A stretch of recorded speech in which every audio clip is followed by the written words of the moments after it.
February 19th, 2021, and the morning edition is live. On today's show, the Ministry of Health is in studio to talk about National Drug Awareness and Prevention Month. Softball gets the green light to resume. And we end the week with another Bahamian musical artist. So let's start the morning off right.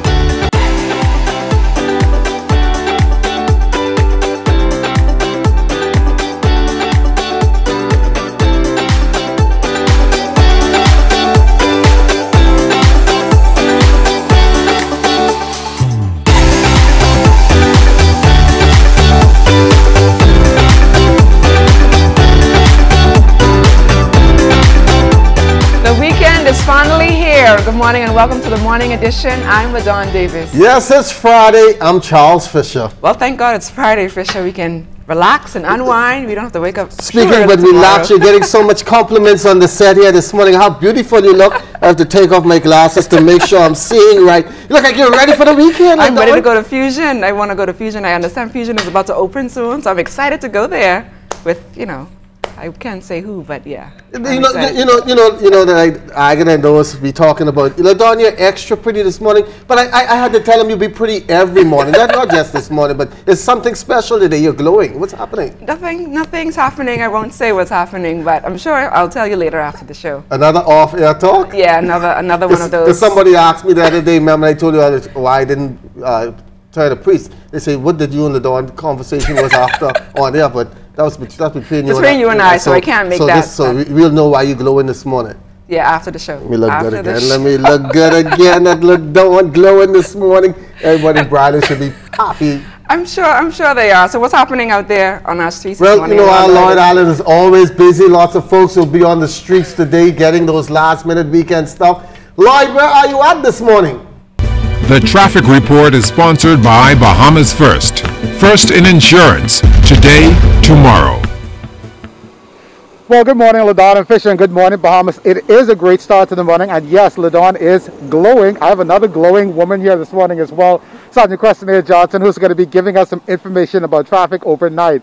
But this morning, we're in the area of Eastern Road and Foxhill Road, and already this morning we have some motorists coming out of the east using this route to get to their various destinations.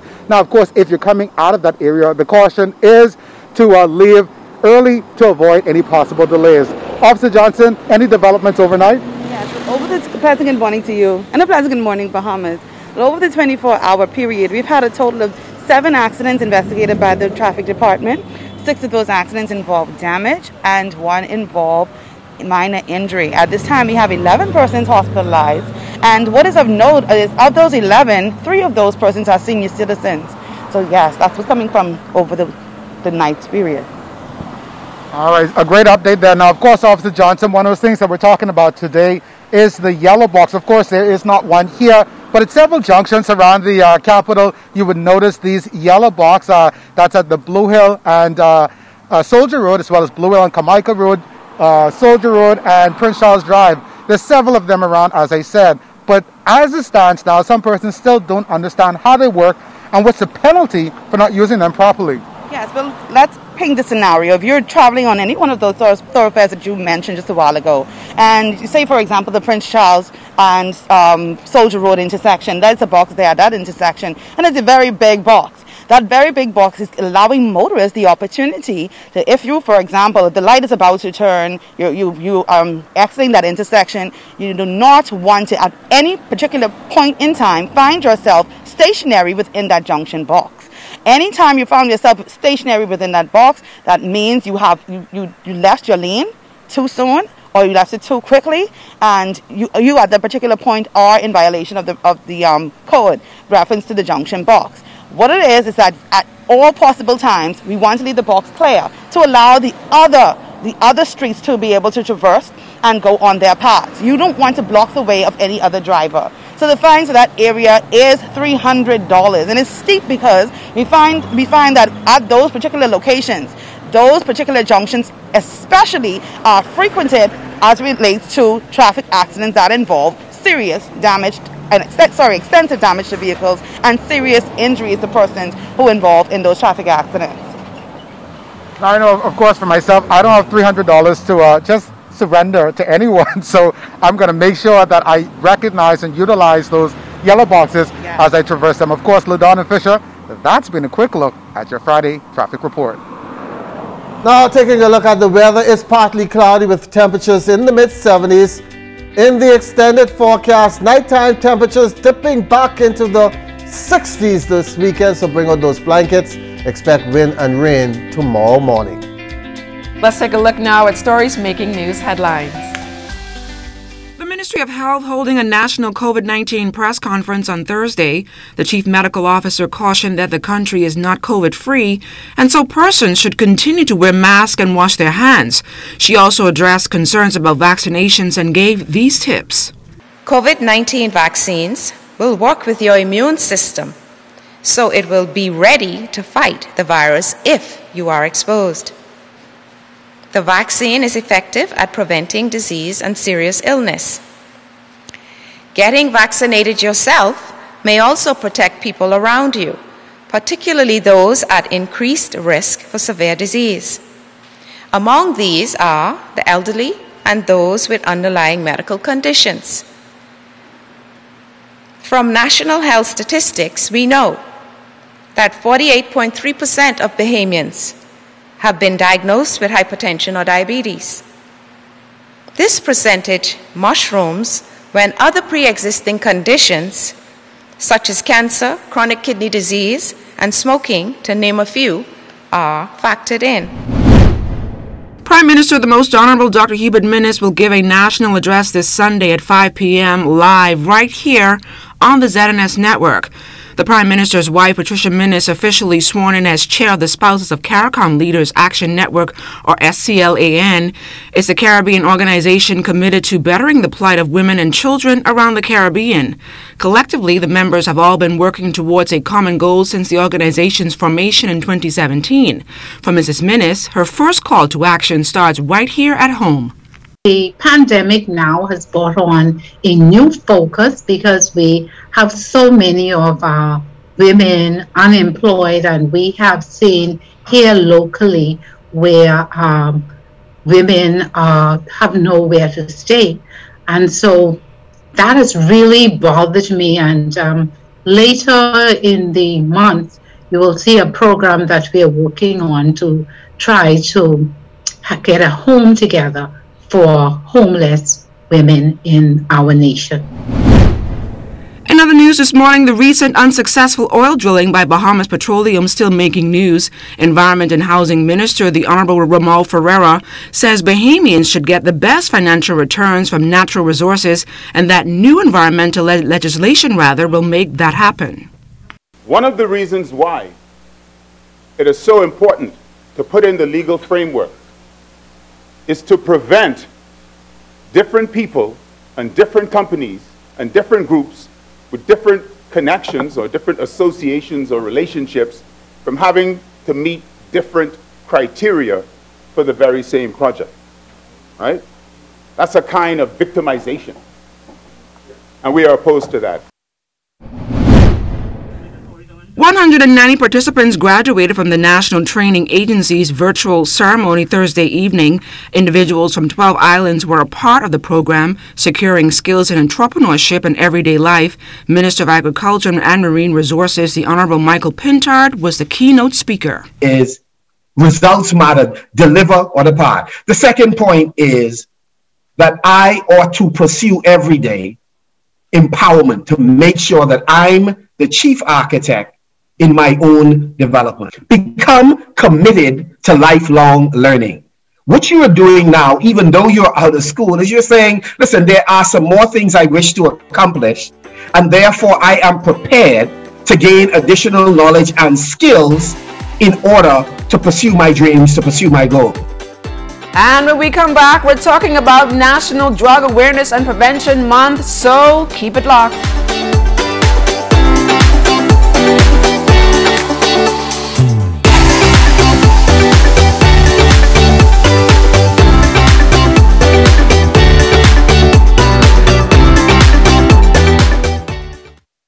First, it's more than just our name, more than just our achievements. It's our nature, and it's where we put our customers, At Bahamas First, we've refreshed our look, but our nature remains the same. We design insurance solutions that protect our customers from life's uncertainties, whatever they may be. We equip you for the future so that you can recover stronger. Bahamas First, what's first for you comes first for us.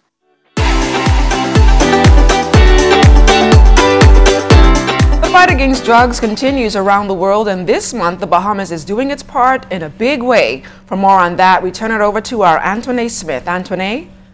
Thanks, LaDon. Well, February is known as the month of love, but in the Bahamas, it is also National Drug Prevention Awareness Month. And joining us this morning is an outreach officer from the National Drug Council, Mr. Mandel Miller. Thank you so much for being with us this morning. Thank you for having me this morning, Antoinette. It's a privilege and an honor to be here speaking with you this morning. Great. So for those who don't know, what exactly is National Drug Prevention Awareness Month all about? Drug Prevention Month is an internationally recognized month where the Bahamas National Drug Council, along with its partners around the world and our partners here at home, get the opportunity to increase the awareness on the prevention and intervention strategies that the National Drug Council offers here in the Bahamas. So I've been seeing the Say No to Drugs campaign since I was a little girl, but times have grown. What are some of the more challenging things you've been seeing recently in terms of drug use? Well, as you are aware, we've just recently coming through a global pandemic, and evidence shows that drug use among our people in general within our communities has increased. So therefore, we think that it's necessary now that we get this message to our communities and everyone at large to sort of just be a part of the national conversation and understand the prevention and intervention strategies that are available to us here in the Bahamas through the Bahamas National Drug Council. So there's also been a whole lot of conversation recently surrounding marijuana and a possible industry. How has that changed the way you've sort of been raising awareness for this cause or attacking drug use as a whole? Well, definitely it's caused the National Drug Council to ramp up our awareness, seeing that our Prime Minister has sort of made his public pronouncements on the proposed medical marijuana legislation. So therefore, we think it's fundamental now that we educate our community, therefore helping them to understand the various aspects of drug use here in the Bahamas, and again, the prevention, intervention, and whatever remediation strategies that we can provide to our community here in the Bahamas through our partners and different agencies that are involved with us. You have a whole lot of initiatives ahead for the next 40 days of the Drug Awareness Month. Tell us about what is going to take place. One of the initiatives on our drug prevention calendar is a youth-based webinar for kids facing risky youth behaviors.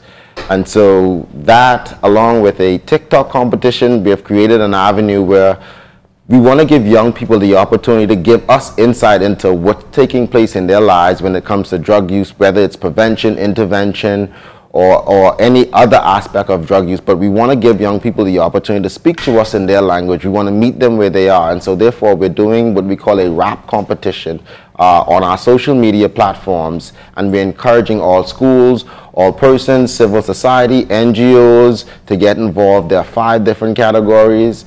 You can win prizes, free McDonald's meals once you enter. And so there are a host of activities that persons can get involved in. We have a webinar service based conference for armed forces officers. We know that they deal with challenges on a daily basis in the execution of their duties. And so that's one of the things that we're also looking into this month. Well, already I'm so excited. A TikTok competition sounds great. Tell me what are the hashtags where I can follow the movement and all of that good stuff. Please follow us on Facebook at 242 Bahamas National Drug Council, where we have our rules and criteria for our rap competition posted. As we said, once you send us your videos, between 30 seconds to 3-minute long videos, original videos of either your friends, family, students, doing engaging things and promoting our council's logo, which says we're too good for drugs. That's the theme of our rap video competition. We will post those videos on our social media platforms, and we'll have those videos judged by a panel of judges on the 28th of February. Well, thank you so much for joining us. That is all the time we have left for now. We're going to toss it back to you in studio, Fisher and LaDon. Thanks a lot, Antoine. As we head to the break, we take a look back at today in Bahamian history. On February 19, 1934, famous playwright Owen Davis made a trip to Nassau. At the time, he was the most prolific author in the world. For 37 consecutive years, Davis had a play running on Broadway in New York. Also on February 19, 2016, handwritten Bahamian passports were canceled and became null and void. Individuals were allowed to continue using visas in those passports for the duration of their validity, but they also had to present a valid e-passport.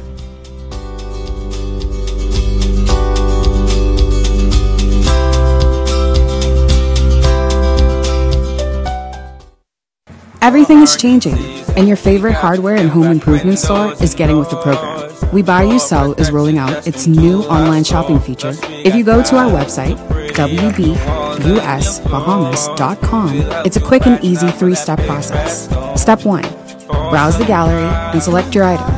Step 2, add to cart. And Step 3, check out. Go to our website, wbusbahamas.com, to shop with us today. The Fusion Superflex has been open for the last 5 weeks only for outdoor dining on a limited basis. The Coyo Bridgewater founder and chief legal officer telling the Morning Edition just how that has been working out and how things are going to be after they got some good news this week. The reception has been great. It's a safe environment, amazing views, as well as it serves awesome food and delicious drinks. Well, we have customers that are actually doing exactly what's necessary for them to be safe, our employees to be safe, and other customers to be safe. We only allow people to sit at tables when they come to patronize the restaurant, and then when the restaurant is filled, we normally halt the entrance of other patrons until our other customers leave. Starting today, the cinemas will open for the first time in 11 months. I got a sneak peek on how this will work with the new rules in effect.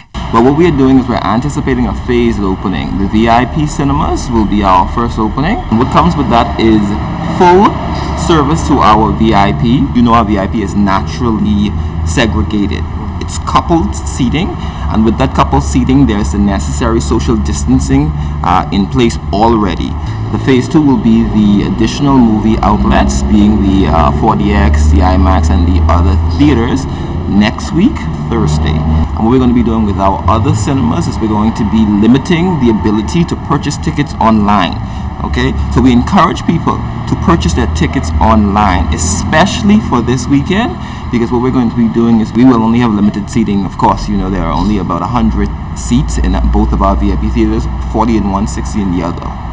Well, the curfew is still for 10 o'clock. How late can I catch a movie? Instead of having the necessary 5 showing under normal conditions, we'll be having 3 showings. And the showings start around 12:45 in the daytime, and they end around the last showing. Getting out will be 9 p.m.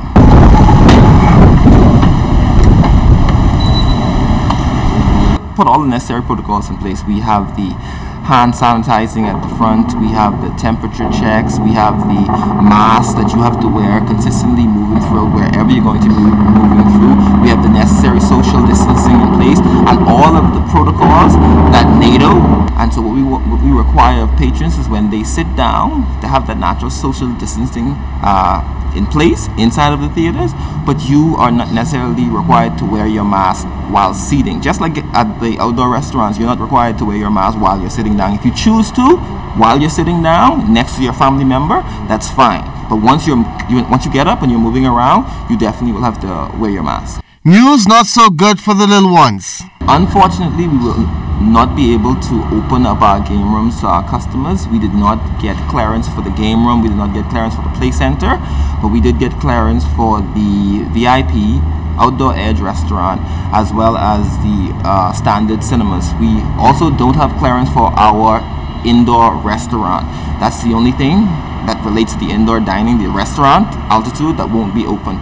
Bridgewater happy not only for the customers but his so-called work family. We are elated to have our staff members and our employees get back to work. Okay, it's very important for them to work and to stay employed in order for them to provide for their families, their friends, for us to also help with reducing the burden on NIB as well as help in reducing the burden on our economy, because we need to stimulate the economy and more people need to get back to work in order to do that. So you ready for the... You had a great time over there at Fusion. I see you were quite time. comfortable. I felt like a VIP just sitting back in that chair, no disturbance.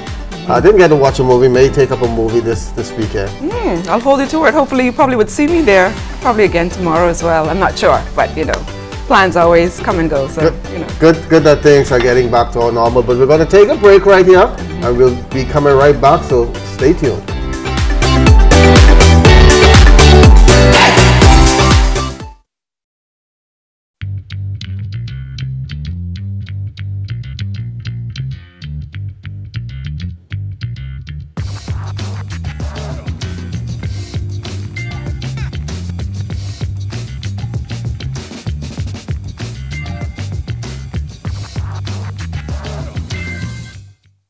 ZNS is everywhere you are when you download the new ZNS app. Watch our live channel to keep up with what's going on in the nation. News updates, we've got you covered. Tune into our radio stations with just a swipe. On the road, on the go, we're here with you. Available for download on the App Store and the Google Play Store.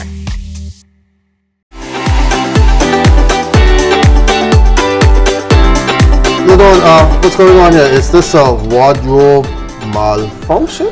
Yeah, I'm supporting Kaden Smith. She's doing her Red Nose Day initiative over there at St. Anne's School. I think that's where Lloyd Allen is joining us live for that initiative. Lloyd, what's happening out there at St. Anne's?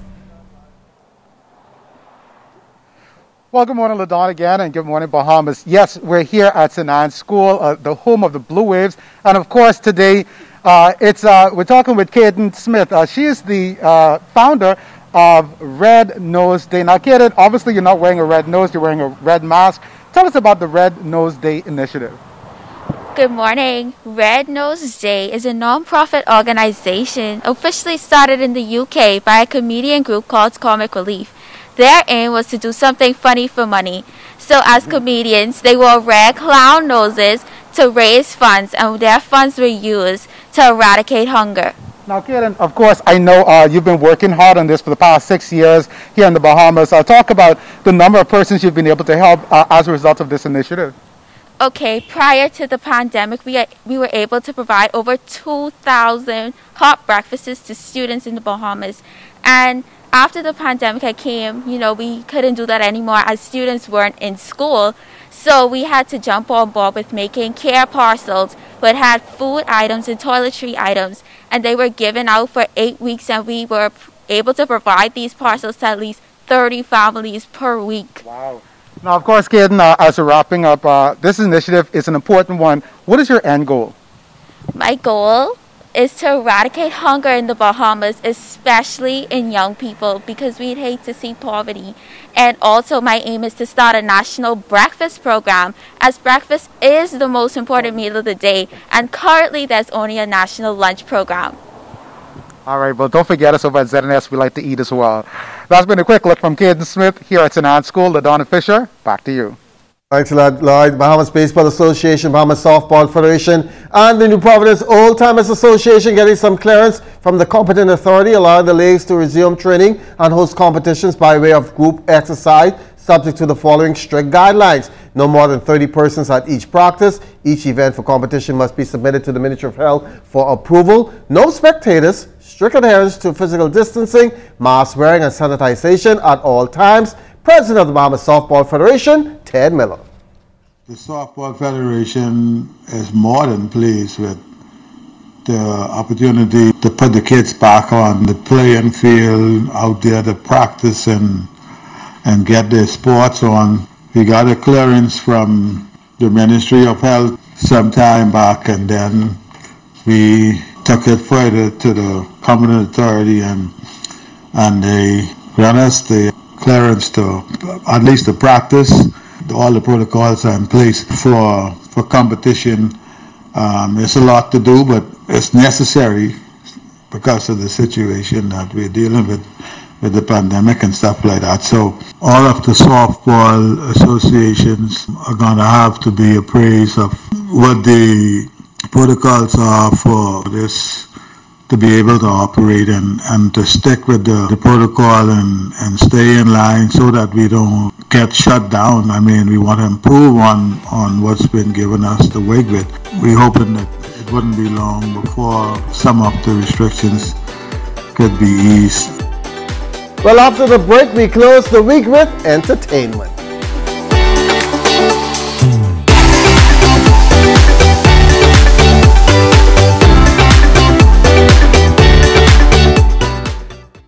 We've all been challenged over the past 12 months. Spiritual revitalization is crucial as we move forward.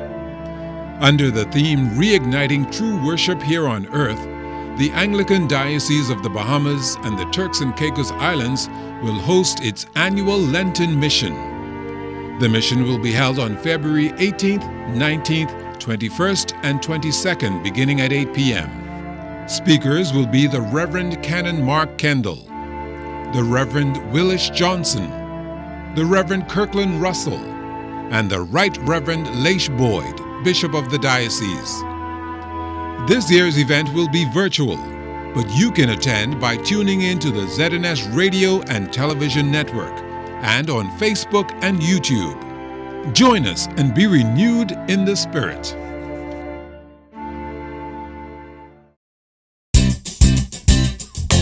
Explore the world of agriculture with us. Join me, your host, Carla Palmer, for continued adventures in agriculture and the marine environment as we head into Season 2 of the program, Agriculture Now. That's Agriculture Now, moving to a new date and time, Wednesdays at 8 p.m. and Saturdays at 9 a.m., right here on the ZNS Television Network.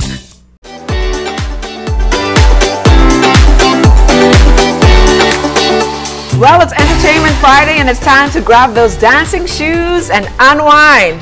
Our Anthony Smith is standing by with an upcoming musical artist. All right, Fisher and Ladon, you may have seen our next guest out at the Tin Furl Pop-Up Park. He started out in the National Youth Choir and now is paving his own path in music. Please welcome to the Morning Edition, Navarro Newton. Thank you so much for joining us. It's my pleasure. So for the past 2 years, you have been consistently releasing music, 5 singles already, I think it is. Yeah. Tell me, what has that process of creating been like for you? Well, I was inspired by a friend of mine. She's an up-and-coming songwriter as well. And she was like, just write, you sing already. And I was like, no, writing is, writers are the big things. And as soon as she put that thought into my head, I just started writing. Of course, some things were mud. Others were really good. And only the ones that I really enjoy and I feel a connection to I release. You said the word up and coming, so that makes me think you're sort of on the underground scene of music in the Bahamas. Yes. So for those who don't know, where can we find you performing? Well, I usually perform at the Tin Foil, as you mentioned before. I also perform at the Daily Grind, which is a hookah bar across from Junkanoo Beach. They have a live band that comes out every first Monday of the month. And the lead singer is Abia Woodside and Sherwood Ramming. And they usually have a group. It's called Abia and the Boys, or Abia and Friends. And they allow me the opportunity to perform with them, and I really appreciate it. Now, exclusive to the Morning Edition, I'm very excited to say this, you're releasing a new single. So tell us about that song and sort of what inspired it. Well, the song is called Cedar. It's built around a trap drill beat, which is a really popular genre right now. The song content in itself is based around internalized strength, mental fortitude. The lyrics, a lot of it was constructed based on Antonius Roberts, because I also paint, and I've had the opportunity to see a lot of his work, specifically his Sacred Spaces work, and so a lot of the references I pulled from there, especially the opening line, green, green, flowers, a sad face over beaches, which alludes directly to his Sacred Spaces work, yeah. All right, well, you've heard it here first. Navarro, take it away. Thank you.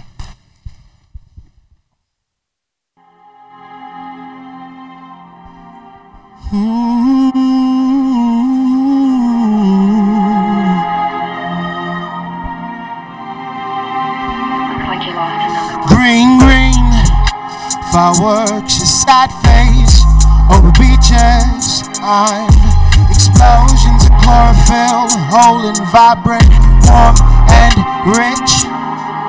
Yeah, you live inside my seeds. Didn't think that I could take the wind.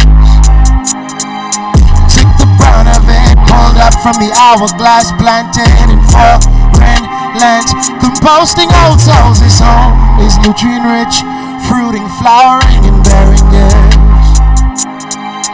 Open veins happen everywhere, blood for the incense and blood for the cleanse. Strong as cedar, strong as cedar, strong as cedar. Well, he sounded a little bit like John Legend. That was a good performance there.